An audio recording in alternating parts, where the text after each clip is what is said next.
Okay, well, hello everybody. So today I wanted to make a video on on why it might be so confusing on how you live your life, the approach that you take. You know, there's so many philosophies and so many religions and so many books on how to live your life and what to do. Why is it so confusing? Because there is no perfect approach to life. That's why it's confusing. You know, we all try to find our own personal approach to how to do this, but it's a never-ending debate which approach to take to life. It's really funny. It just shows you the state of the human mind, of what it can conceive and what it thinks. You know, you have so many different philosophies that are so different from each other. You know, you have that very westernized philosophy of like, oh, you want a happy life, you have to set goals, you have to achieve things. You're always constantly looking to, it's like, you know, chasing the carrot. You're always chasing something. You know, you want to feel good, set a goal and achieve it. What happens after you do, you know, what happens after you achieve the goal? Well, set a new goal. So you're basically just chasing goals for your own achievement and self-worth. You know, achievements, goals, things you've done. And then there's like the completely drastic approach to that of like, you know, letting go of everything, having no desire, just, you know, being in a moment and just being content with whatever you're doing and wherever you are. And then you have all the other philosophies that are sort of somewhere in between those two. So what do you choose? What do you connect with? You know, sometimes people might think that a lot of these philosophies and religions have to do with like a particular god. It's a lot more than just that. It's just about, it's not like which god do you prefer, or how do you want to approach your life? What sort of approach can you have? Because, you know, we all want some sort of happiness and meaning in our life, you know, and yet at the same time there's philosophies that specifically say that even chasing meaning and happiness is ridiculous because it's not something you can grab. It's not there. You think it's there, but it's not really there. So then what are you left with? You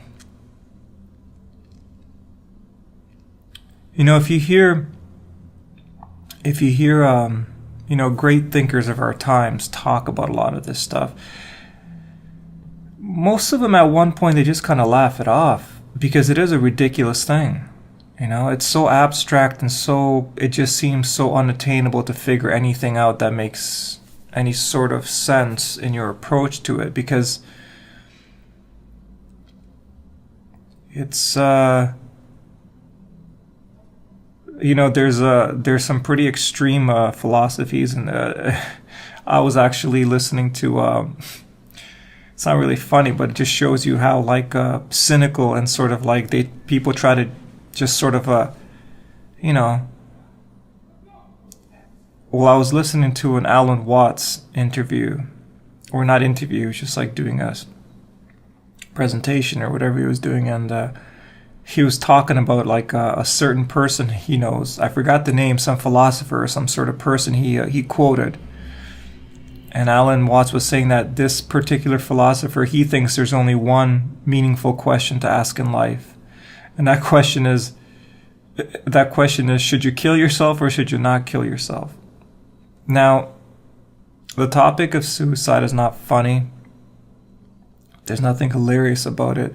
That's not what the point of that comment was. The point of it was the idea that, like, his idea was just thinking, like, you know, his philosophy was like this idea that, like, you're here, you're never going to make sense of what any of it means, because it's an impossible thing to ever make rational sense of your own existence. Trying to make rational sense of your own existence is, what is that word? Futile? Is that what that is?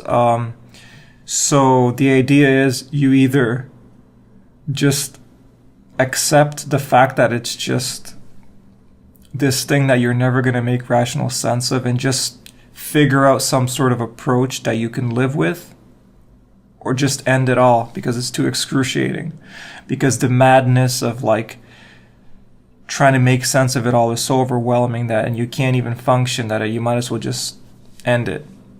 So I'm pretty sure that's what he was probably trying to get at. It's not some sort of joke on suicide.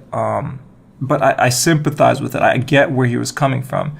I mean, Alan Watts saw the sort of irony and the sort of, so that's why he quoted it. So he found it quite interesting. So, I mean, it's a lot of these things might sound really dark and really, wow, why it's like, but this is the hard truth of existence.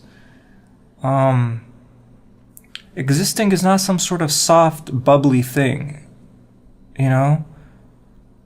You can have that approach if you want, like just sort of like letting go and just like, existence is love and I just like to be nice to people and walk around and smile. That's beautiful. Then if that works for you, and then please do it, because we need loving, sweet people walking around the earth.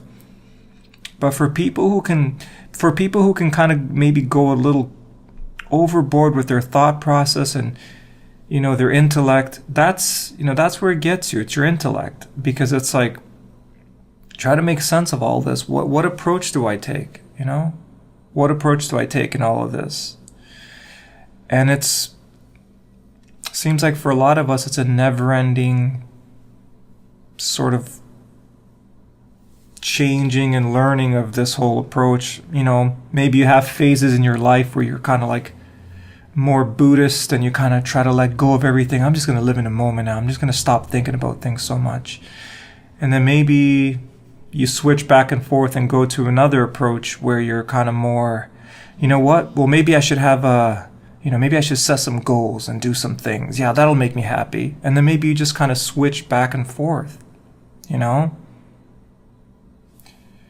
a juggling act, And like, I'm not here to give you any magical answers, because there is none. It's just, this video is just about the idea of how, it's funny how there's so many different approaches and how to exist and how to deal with existence and how to go about just trying to function in this thing we call existence.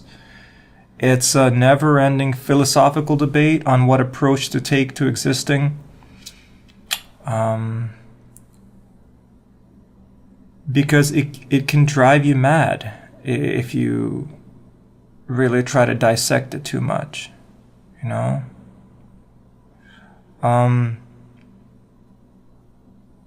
And what am I doing with this? I'm sitting here making a YouTube video about it.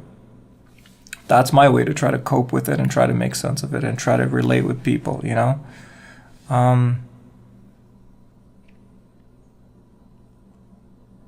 So anytime you learn about a new approach and how to live your life and exist, remember there's infinite variations and philosophies on how to do that.